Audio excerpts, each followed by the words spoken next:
Hi, Ann Cornick from Paint and Porcelain Exchange.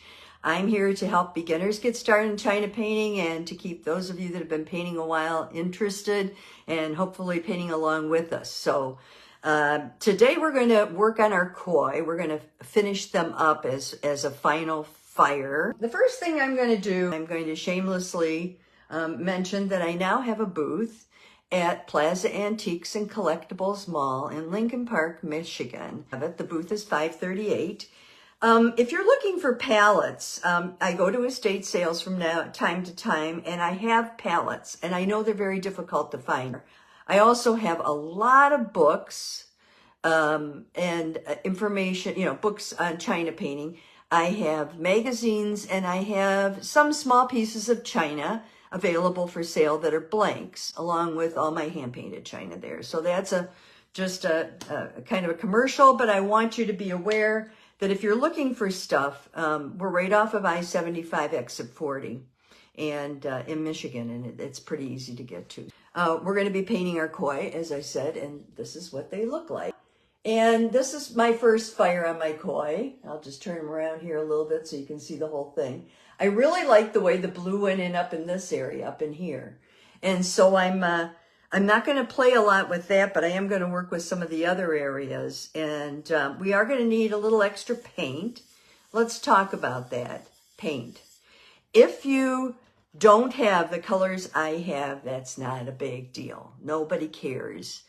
But the cool thing is that if I try a color like navy blue and you've never seen anyone paint with it before, it gives you a chance to decide if you want that color or not before you go out and buy it. And if you see me painting with it and you don't like it, then you don't have to go out and get it. I've saved you the time. So I have a lot of paints, and I'm trying to use them a little at a time and introduce you to new colors you don't have to buy, but you at least get to see. So that's part of what I'm trying to accomplish here.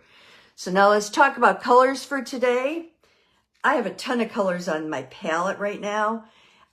So I will tell you what some of the alternatives are if you don't want to use these colors. So this is transparency. You could use yellow brown. This is carnation, which is a red, but you could use a blood red or a Persian red would work. This is a rich brown. I'm sorry, it's not labeled. And I like rich brown. You probably can use that or any kind of dark brown that you have. This is south brown that I have, that I use as an orange. And this is moss. So if you have moss, great. If you don't, if you have grass, that's fine too. Now these are all very similar, so you can use one of them or all of them. This is celestial. Now celestial, on my last fire, I put it in the middle and it gave me a nice background, but it kind of burned out, so I'm not going to use that on this time. I'm going to use cool shadow. I want to use it around the sides of the fish to shade them, and it's the only thing I know that works like a charm. So if you do have cool shadow, or if you are considering a color to buy, that to me, that's one you should work on. This is Russian, old Russian green. I have egg, which is a yellow that I use. I have shading green. I love shading green. I use it for a lot. It's a very blue green, but it's deep. I'm going to use it on the lily pads. You don't have to. I have Tahiti. That's the same as blue green, deep blue green. And I have, this one is, how do you pronounce it? Cerulean, I think, or something like that. Anyway, I like the color. I just use it. Chartreuse and navy. And then on the end here, I have an orange yellow. Now, you don't have to use that. You could use yellow, brown, or you could take a yellow, and if you have a little bit of red, mix it in, and it'll give you a real pretty orange yellow as well. So we're going to start with the water, of course. And this is the area here that I really like. That's already kind of dark. I'm using, and I use a lot of unorthodox brushes from time to time. I'm using this, which is my filbert. It's in size 16. It's a big one. I like it because you see how thin it is? Can you see from that how thin it is? The nice thing about it is that the thinner it is, the more fluid the paint goes on so well that it doesn't have any, it's very smooth. But in this case, I wanted it to have texture. So I have hashed it on. Now this is navy. And as I said, the purpose of me painting with these colors is, first of all, I have them. So I might as well use them up. But I also want you to be able to say, oh, okay, I like that color. Now, navy is not the same as blue-black. Let me just clarify that. Navy is a little brighter. This is a hidden lily pad here. I am going to cover it up a little. It doesn't matter, right? And then I want to go a little darker over in here. And I'm trying to get the edge of the plate a little darker, but strictly with water. With this, and I'm going to start and go from dark to light, which is a little odd, I know, but I want to pull that dark more into the middle. I'm trying to keep quite a bit of oil on my brush. Now, don't want it to be oily. So what I'm doing is, and I don't know if you can see it here, I don't think you can. You see this side more than you see this side. I dip it in my paint, and then I go like, dip it in my oil, and then go like this, and then I put it in my paint. Because I want oil on it, but I don't want it to be oily. Okay, now I'm still adding color here. And I'm just going this way and then this way, and moving it back and forth. Okay, now I'm going to get clean my brush. I am cleaning my brush because this is an awfully dark color. And if I add another color of any sort, it's going to pretty much take over. Okay, now the next color I'm going to use is the cerulean. Oh, that's how you say it. Cerulean blue. And I'm going to pull that in. And I'm going to pull it up to the fish. If it goes over the fish, who cares at this point? You know, you can go back and you've got to go up on your brush and pull from the way back. And you can go back and clean off those colors if they get on your fish or something. But you do want this to look pretty blue. There we go. Get it over his little mouth there and up in here. And then I'm just trying to fade it out a little bit. I want this blue to go on a lot smoother than the first blue did. Okay? Why? I think because it's going to be the calmer section of the... And I want depth. I want it to look like this is a hole. So I wanted the depth around the edges. There we go. I'm just pulling that darker blue in a little more. Yeah, yep. Don't worry what it looks like now. It doesn't matter. Anything you do right now, you can wipe off or wipe back. So if you go over the lily pads, if you go over the fish, it doesn't matter. Okay. Oh, I've done it all. Okay, I want a little bit of dark in here. Because I've got some there, and I want a little bit of more dark here. Now, squint your eyes. It's a really good way. I don't know. My dad always said that was the best way. He was a commercial artist, and he always said that the best way to see what it's going to look like from a distance is to squint your eyes. And that way you can also see if there are any real dark spots that you need to grab or real light spots that you need to add to.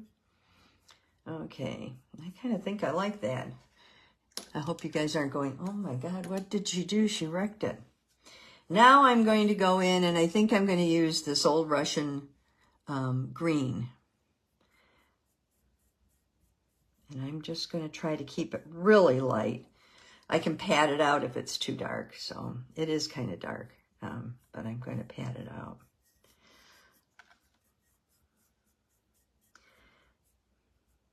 Come on, come on. I want to keep it light in the very center.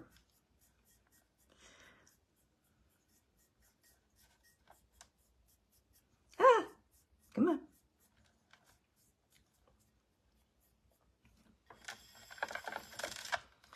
Okay, take a Q-tip and run it around the edge now. And now I'm just going through and see the stroke, it changed. You notice it's longer. My stroke is a little longer. Okay. I love the way this looks. Kind of looks like a watercolor to me. Oh, all right. Okay, now wherever you want a little bit of shading on your lily pads, I would suggest that you let the blue just come right up, just like you would in watercolor. And just let it come up a little bit, like this. There we go. And I think I'll do a little blue here. Okay. All right, now, I still see some places I want to make a little, I want to make a little, there, that's better.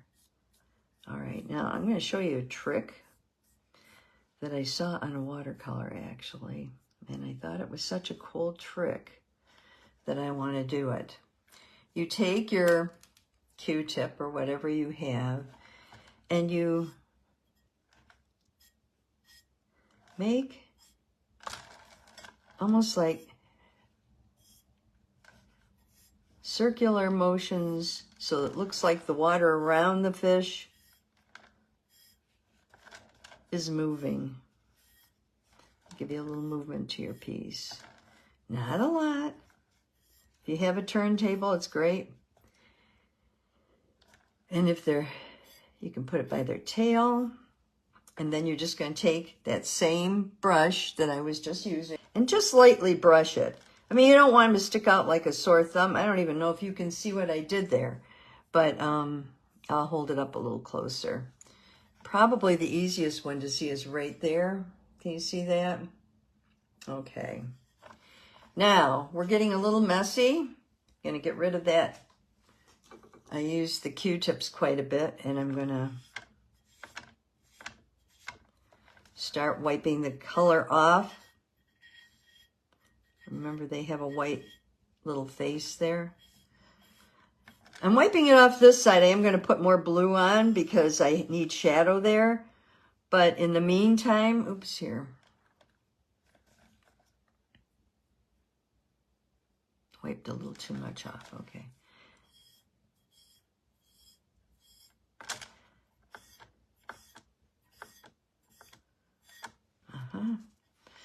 And here, I need his little face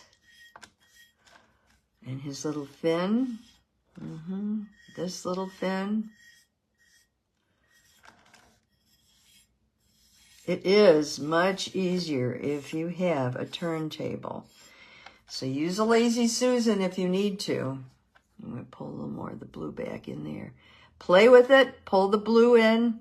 You do want a little blue to go behind them. You don't want their tail to just be out there doing nothing. So you may have to pull a little blue back in. Like that. Use the side of your brush so that you're using the thin edge of your brush to do that. There we go.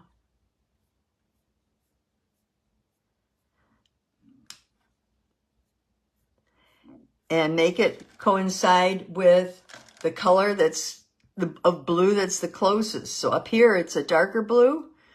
So I'm putting a little bit of the darker blue on and just, if I can get it on there, pulling it in there.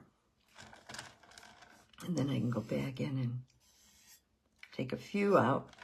There we go.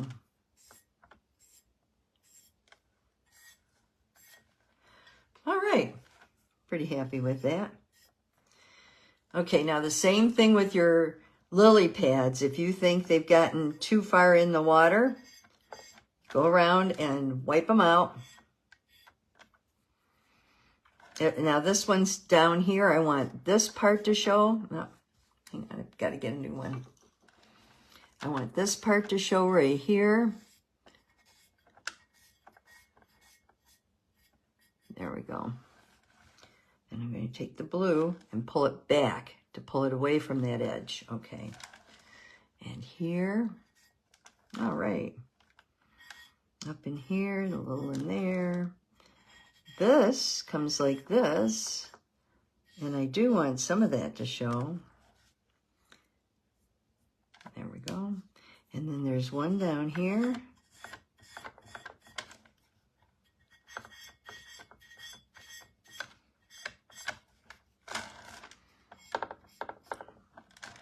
So just design them the way you want them. Once you get that done, then you're going to be working on them. Oh, here it needs a little touching up. And then make sure you've got the color off, the blue off, where you don't want it. Remember, his fins are a little longer than you think they are, okay? There. That gives you a white definition of the edge of his fins.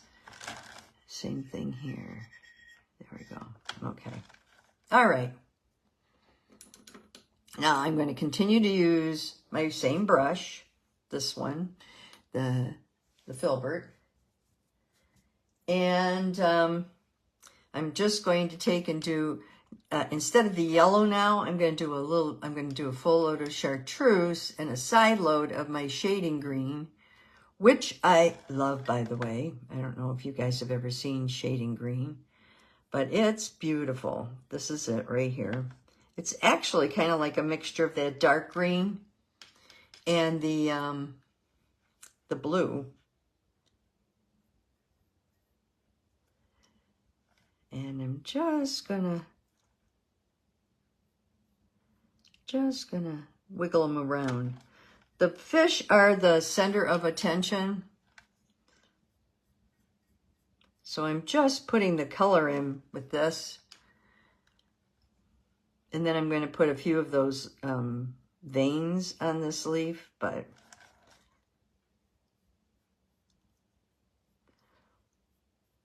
there we go.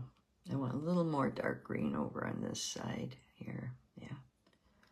I'm doing kind of a weird way of painting. I just sort of touch it and pull it back.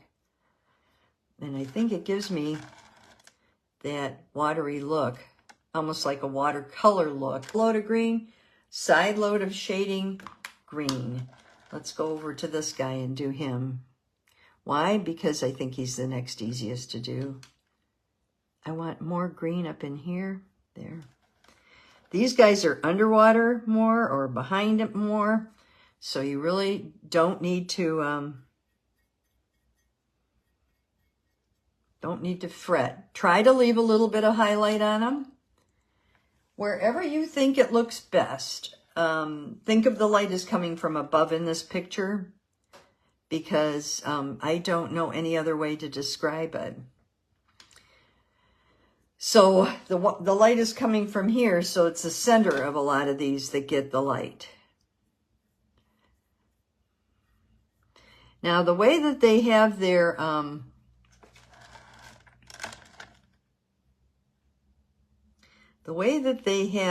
their veins is very interesting. And I will show you in just a minute once I get this all done. I put the paint on and then I pull it around. This brush lends itself to that. If you have a nice soft quill, but I prefer even the metal ones, the metal ferrules, and but you need, it's not the type of brush. It's not the base of the brush that's important.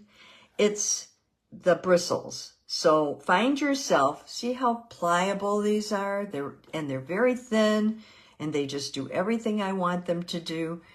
It is a watercolor brush, so that might be part of the reason it does that for me.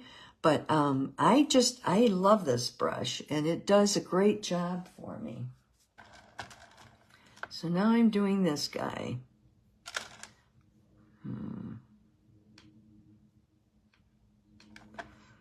Put a little green on. I start with the light green. And I it's almost a pull and lift. If you look at the way I do it, I put the color on and then I sort of almost lift it up a little bit. Now I'm putting the darker green on. Keeping the darker green to the edges where it would be probably going down more. These have a single line and then they all come from the top. So as you're putting your color on, think about that. They're all going to come from the top. There. So I'm gonna, all right. Oh, I think I wanted to put a little more dark right here. Okay. You want the moody. Now I'm gonna put my, my veins on them. Alrighty, my lily pads are done. I just put this one doesn't have much highlight. In order to get the highlight, I hope you know what you do. You take your brush, you put it in your turpentine, swish it around, and then the key is when it comes out of the turpentine, you press, press, press, press, press to get all of the turpentine out. And then you can go in and add little highlights, and it won't bleed where it comes out and attacks everything around there. So remember that if you are considering wiping out, you need to have a very good brush, and you need to make sure it's clean, clean, clean. Yeah, I think I needed to do that and this, because this brush has the turpentine on it. So there we go. Now look at the body of the fish. Make sure that it's fat where you want it to be.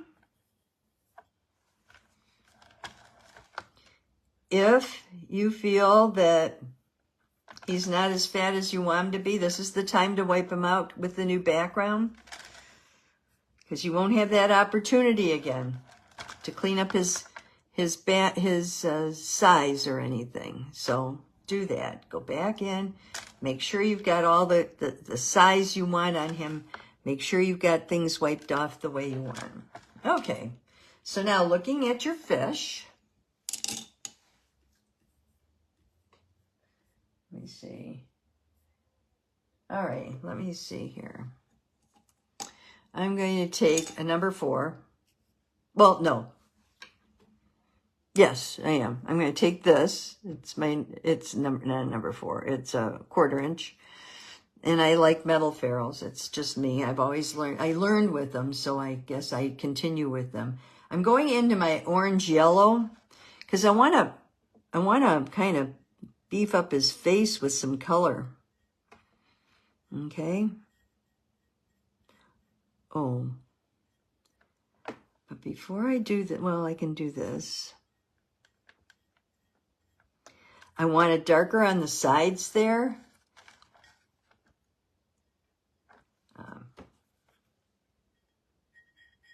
Okay.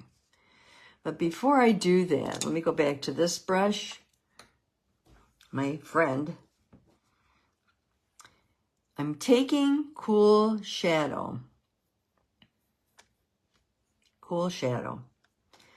And I'm going to put it over his body. On one side only, to give it the illusion that there's a shadow on him. Then I'm going to paint over it. This fish has, oops, wrong color. Here we go. There, there. Cool Shadow is just that. It adds a shadow. And put a little on his face too. Okay. Where it is on the white, it will stay on the white and you will see it. So that will also help. And that's all you do. And that puts them underwater. You see how that does that? So here, then I'm going to paint over it, but I'm leaving that blue as much as I can because I want that blue. I'm going to do one fish at a time. So this fish. Now I'm taking my scroller, because this is the one I prefer, putting it in my black and rolling it and testing it on my tile, because I've noticed lately, and when I say testing it on my tile, I mean just here, just this. So I'm going to roll it, and then I'm just going to go like that, because if it's too oily, it will bleed on the tile, and you will see it before you get it on your piece, and it bleeds, and then you hate yourself. Hang on here, I have to get, there's a little too much yellow on him there. Okay. And then I'm going to just do this eye. Oh, need a little more. And this eye.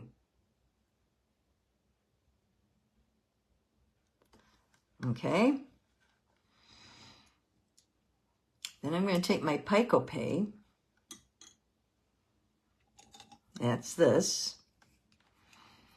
And I'm going to wipe out, because I got some yellow on it. Do it from the underside.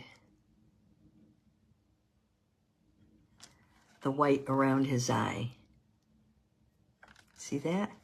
If you do it from the underside, if you accidentally hit the black, it will at least stay in the right spot, usually. Of course, this time it didn't. I need a newer one of these.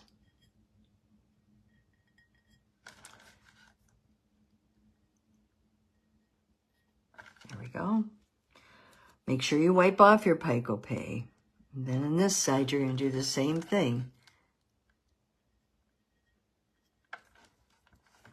And you're going to wipe it off. And it's not going to show as much because it has a different color. Then you're going to take your orange or your yellow red or whatever color you used in order to make his, or a mixture of the two, to make his colors on him. And you're just going to beef them up if you think they need them. If you don't touch them. I think this could use a little more orange here.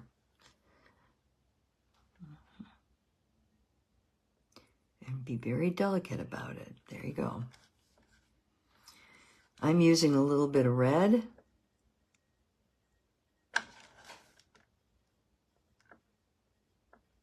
That's a carnation. That's the reason I have it here.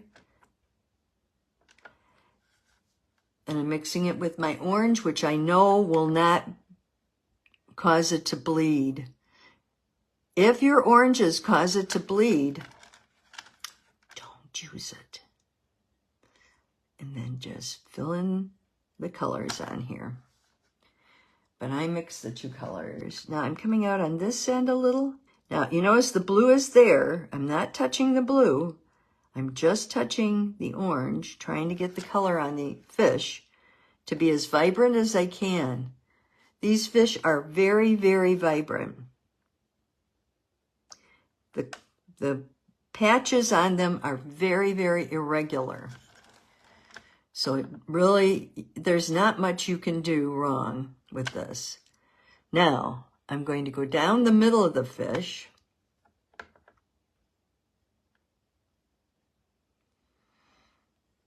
With a little color. Cleaning my brush.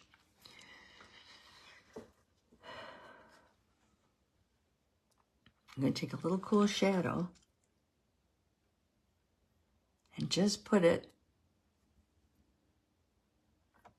up by the fins, and then take my Q-tip and wipe out those fins again. This needs to be pointed there. Okay. And then I'm taking my scroller, making sure the black is off of it, rolling it around in the red and the orange a little bit, going way up high. And just getting that color back in. I got a little too much here. There. And that's it. And now I can take the scroller with just the orange on it and just define that a little bit. Okay, he's done. Now we're on to this guy. Going back to my 1/4 inch. I'm putting the yellow, orange yellow on here. I'm just touching this up now. I can go a little faster too, I think. I'm mixing my carnation with my orange or my south brown.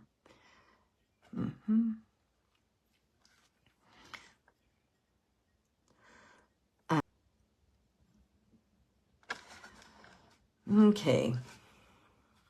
And then, now his spine is pretty good. It just needs a little bit of orange down the center of it. Hang on, I'm going to get my scroller here. Okay.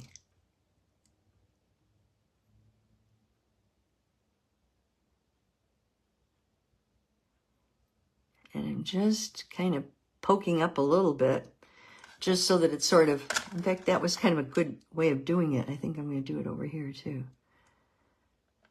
Yeah. That kind of shows it off a little bit. Then I'm mixing my orange and my red.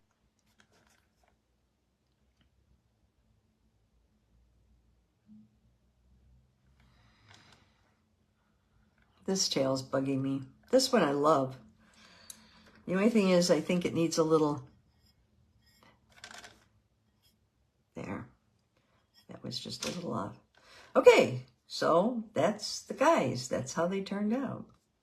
Then you're going to take your Q-tip and just make sure, or your blue. In this case, I'm going to take a little blue. Just make sure that you've got either color or white where you need it. Like here, I want white. Now look at this. I don't know if you can see. See how chipped up this is from my hand? Okay. I'm going to use my brush very, very carefully. Go around the edge. Get rid of those little chips where I put my hand, where I took off the color. Okay. Let's see any other places. No. Then I'm going to take this